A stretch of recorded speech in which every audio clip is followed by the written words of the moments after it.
In 1992, a woman held something in her lap as it died in a cave in Borneo and felt every animal on Earth flinch at the exact same moment. That something was the closest thing this planet has ever had to a living soul. The Foundation just calls her SCP-4043. You already know her by a different name, Mother Nature, Gaia. And what happened after she died might be the most quietly devastating story this channel has ever told. This isn't a monster file. There's no creature to fear here. It's the story of an organization trying, twice, to fix something it never should have had to fix at all. Object Class Archon. Discovered by the Foundation in 1956, though by every reasonable measure, she'd already been here far longer than that. She was described as a vast, semi-sentient consciousness spread across the entire planet, the sum of every living thing's thoughts, feelings, and will to survive.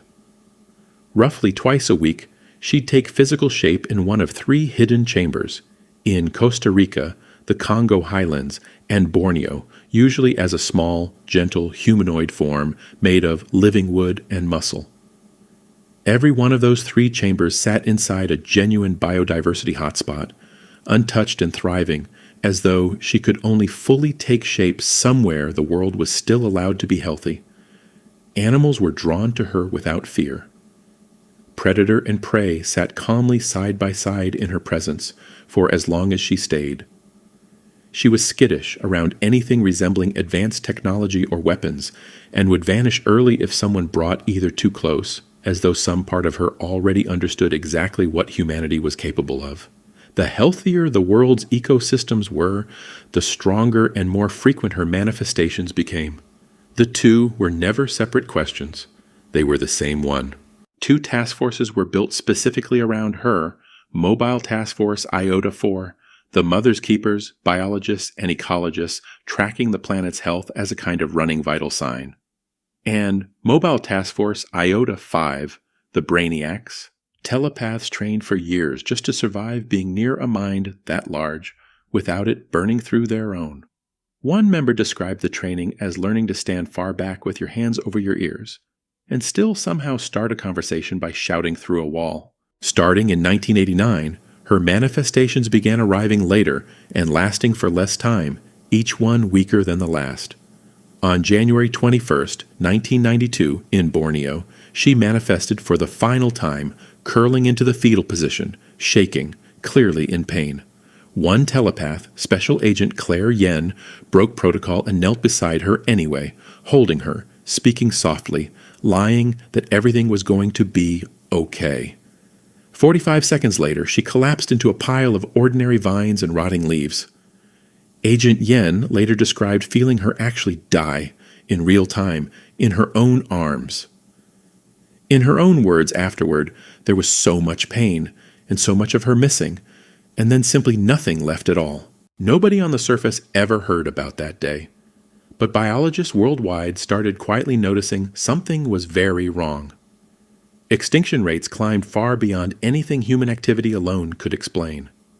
Fertility collapsed across countless species, the losses compounding faster every single year. Special Agent Yen put it plainly in her own debrief. This had happened before, after mass extinctions millions of years apart. Life always came back. It just came back broken and slow, and this time humanity might not survive the gap. Asked if there was any way to stop it, her answer was almost insultingly simple. Stop humanity from killing the ecosystem in the first place. Nobody in that room had a good response to that. Rather than accept that outcome, the Foundation gathered telepaths worldwide and rebuilt a version of her consciousness by force, using the particle accelerator in Geneva as the engine. It worked. Something did return. It just wasn't her. SCP-4043b was built from raw animal instinct instead of full consciousness. Hunger, fear, aggression, nothing else. It attacked any human technology on site and any person unlucky enough to be standing near it.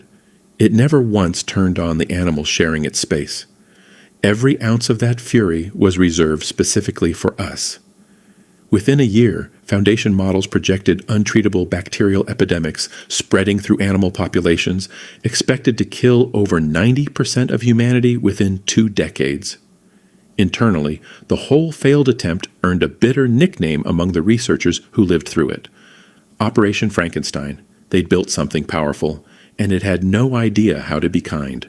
With extinction now guaranteed either way, the Foundation authorized something this channel rarely gets to show you plainly: a deliberate, sanctioned termination. The operation's own paperwork was blunt about why. The Foundation had created this threat itself, and normal containment was never going to be possible against something with no body to lock away.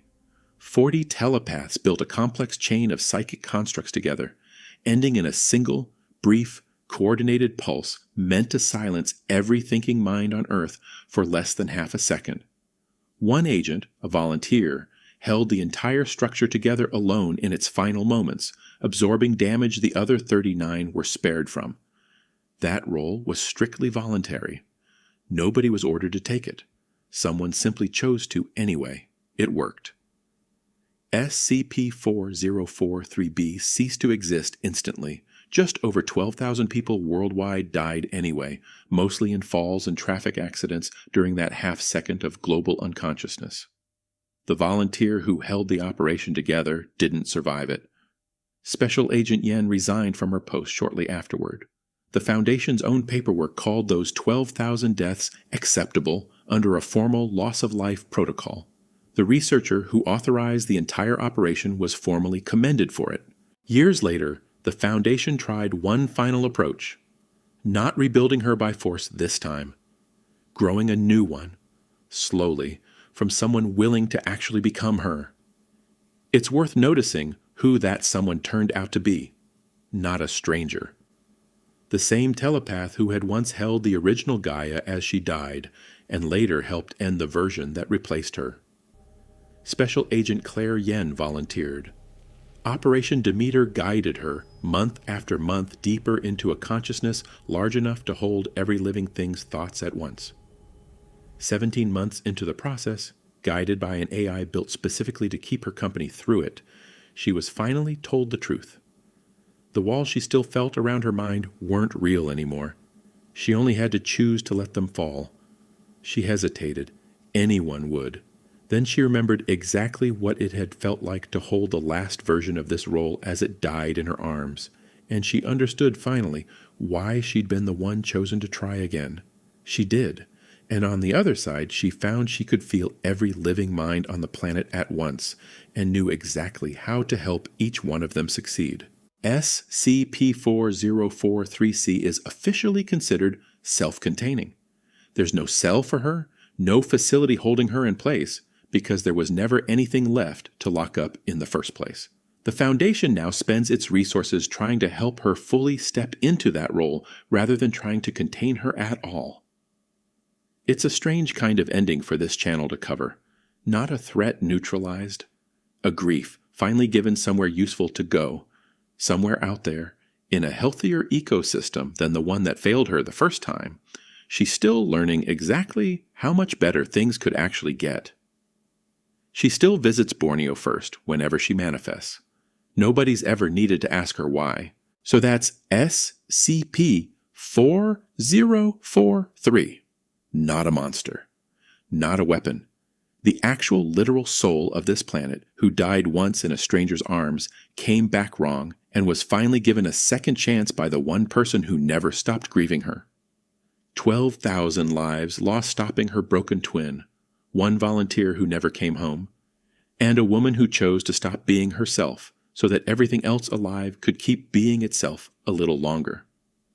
I'm Shroudex. See you in the dark.